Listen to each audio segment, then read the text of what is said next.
پوچھا گیا صبر کسے کہتے ہیں؟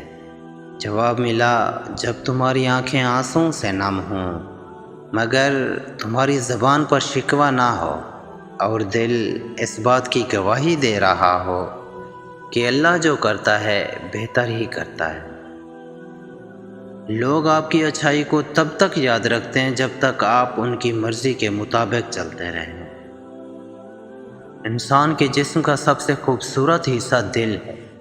اگر یہی صاف نہ ہو تو چمکتے چہرے کا بھی کوئی فائدہ نہیں۔ اپنی معصومیت کو جلاد بنا ڈالو ورنہ یہ دنیا تمہیں کچا چبا ڈالے گی۔ تنہائی کا گناہ زوال تک اور تنہائی کی نیکی کمال تک پہنچا دیتی ہے۔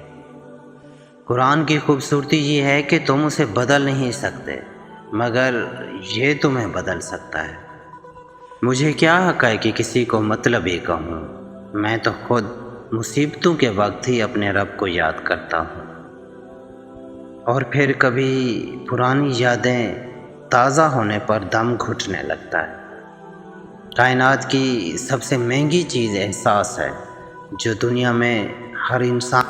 بعض رشتے ایسے ہوتے ہیں جنہیں جوڑتے جوڑتے انسان خود ٹوٹ جاتا ہے۔ کچھ لوگ صرف ہمارے سامنے ہی ہمارے ہوتے ہیں۔ عمریں گزر جاتی ہیں لیکن لفظوں کے گھاؤ نہیں بھرتے۔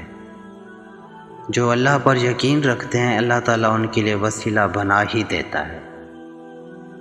جو شخص آپ کو عزت نہیں دے سکتا تو اس سے محبت تو دور کسی بھی چیز کی توقع نہیں کی جا سکتی۔ رشتوں کو جوڑے رکھنے کے لیے گونگا، اندھا اور بہرا ہونا پڑتا ہے۔